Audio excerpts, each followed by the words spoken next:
From architecture to painting and sculpture, literature to live music and theater. Radio 111 presents Bonnie G and Brian Mendoza with The Desert Scene, your connection to culture and entertainment in the desert cities. Here's Bonnie and Brian. And welcome to The Desert Scene. I am Bonnie G. I'm here with my producer and fearless leader. There we go. That's better. I wasn't hearing myself. Brian Mendoza, and we're so happy to have as our guest today Jeff Barnett, who is my partner in crime in a great show that we're doing over at the Palm Springs Cultural Center called Razzle Dazzle. Hey, Jeff, how are ya? Hey, Bonnie, how's it going? Are you awake yet? Are you having your coffee? Are you woken up? I've had my coffee. I'm up and at 'em. I even made the bed. Oh, good for you. Okay. I know. So we are just having a blast over at the Palm Springs Cultural Center, and this next week on May 26th will be our third installment of Razzle Dazzle, this wonderful Broadway review show that we're doing. And this time we have Anna, is it Rengel? I'm not sure how to pronounce her last name. Anna Rengel. Yeah. Anna Rengel and Christian Quevedo are our guest singers, and we also have a very special appearance by Charles Herrera, and Joel Baker will be on the piano this week. So, and it's just been so much fun. So tell everybody a little bit about your background. I mean, you've got some pretty impressive credits.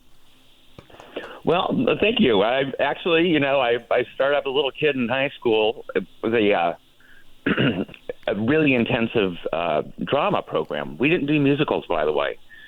We did like an annual Shakespeare and that sort of thing, but this was up in Northern California, and it was better than most high schools. We had master classes with ACT from San Francisco and Berkeley Rep. Wow, that's great. Yeah, so I got to the end of my high school years, and I was thinking I was an actor, with capital A, and in my senior year, there was a production of Godspell, and I'd seen the movie, and I fell in love with it and the show, and I auditioned, and I got it. And I don't know how, because my audition song was from South Pacific, which is not really Godspell appropriate, but that changed my life, Yeah. And all of a sudden, I was doing musical theater. Wow. And I did a whole run of it through the 80s up in the East Bay and regional theaters up there, really show after show after show, and that was really my training ground. And then I went professional with Les Miserables. In the late 80s. So, and that changed my life as well. It was a big deal, it was a hot show. Yeah. And, I took it from there. Now, and did a whole string of shows. Now, when did you, and you lived in New York. When did you make the move to New York? I lived there several times. Well, I was married to a man named Gary Beach. He was a two-time Tony nominee and a Tony winner. Eventually, he wasn't when we met, but that's what first took me to New York. Was he was opening up Beauty and the Beast. He played Lumiere. Okay, and so he signed for a year, and I went back with him, and that's really when I started living in New York, and I lived there off and on for 20 years. Wow, always on the Upper West Side, Upper West Side guy, and eventually Lincoln Center. And New York was such a great experience. The funny thing is that, I kept auditioning to get to New York, and frequently when I was in New York, I was getting jobs out of town all of a sudden. It's like, wait a minute, I had to come to New York to go do. Yeah, I mean, it's not a sad story, because I was off doing, say, I did Into the Woods in Houston with Lazy Ugums, or shows like that. I worked in Houston several times, as a matter of fact, and even some cruise ships. I went out singing on cruise ships for a couple of years, off and on. Yeah. So I've heard that.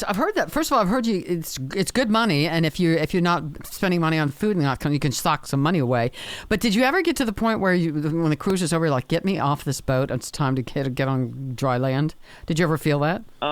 The funny thing is, because it's its own world. Yeah. It's like, I know many of your listeners have been on cruises, but there's a whole other life. We have different doors that we go through. There's a cruise shop, there's a crew bar, there's a crew gym, there's a whole different crew life, and also when you're out on the high seas, you exist there. You're a big star on the show, and people come up to you and all that, but you don't exist on land anymore, and you do get a little homesick, and back when I was doing it, we didn't have internet. I mean, oh yeah, so you're really cut off. Yeah, really cut off. Yeah, and even making phone calls, you had to get in line. You could make phone calls at 11 a.m. or 4 p.m. and you had to get in the queue, and there was no guarantee you were going to get on. I know, so it was a little crazy. You couldn't wait to get to port because then you'd buy a phone card. Yeah, you know, and also depending where you were in the world, you had to arrange it with whoever you wanted to talk to that you were going to be. You know, it's like it could be like 2 p.m. where I'm at and 4 in the morning. Right, right, right. To. So you have to coordinate that. I want to go back to New York. So did you do a lot of pounding the pavement, or did you sounds like you kind of flowed fairly effortlessly from job to job? Or did you have a lot of... Yeah, but no, you did pound the pavement. Yeah.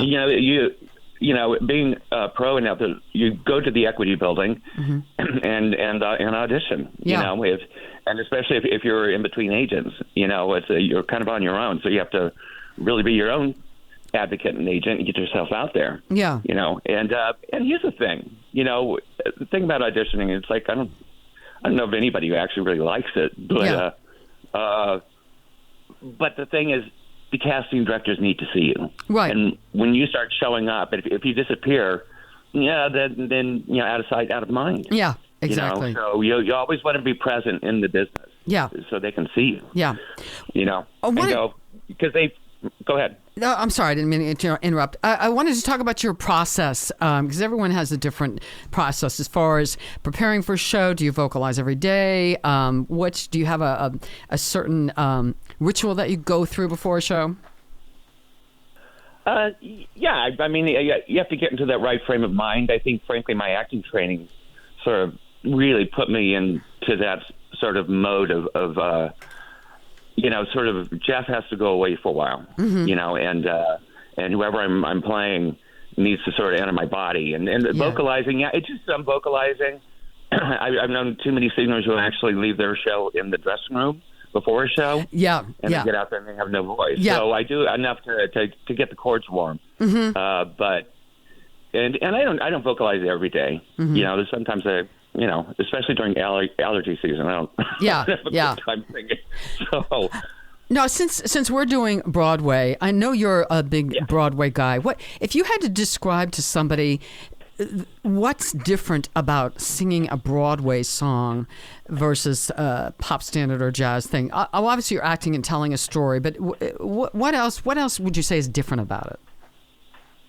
I think musical theater tends to be a little more in depth, you know, as opposed to singing an old standard. You know, even with those songs, you really are singing stories, you know, and some are deeper than others. But, you know, if you're doing Sondheim, well, you're digging into some heavy stuff. And it's not just the words, which are intensive and a little crazy with, say, Sondheim, but it's also the journey. There's always there seems to be a journey, even within a song, can be an entire story.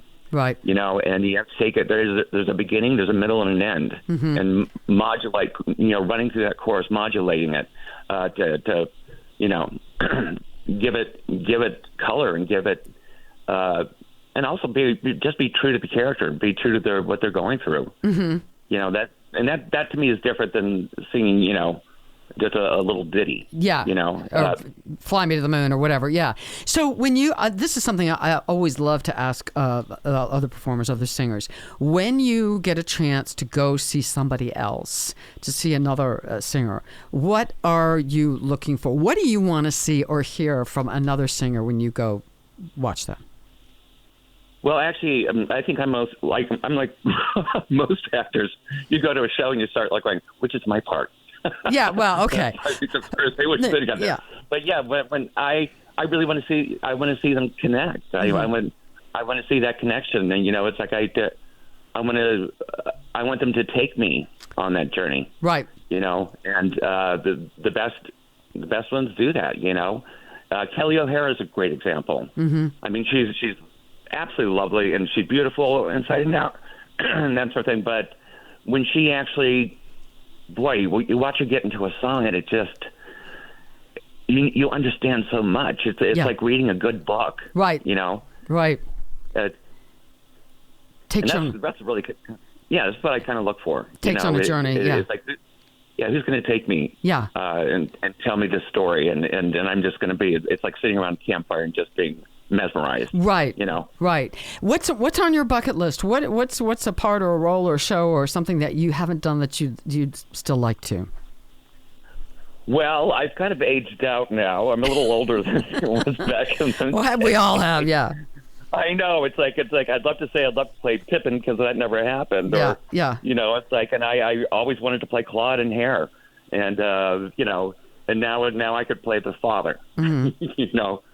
So I don't know. It's like I would. What I'd really love to do is back in the '80s I played young Ben in Follies, mm-hmm. and I would really love to play Ben now. Mm-hmm.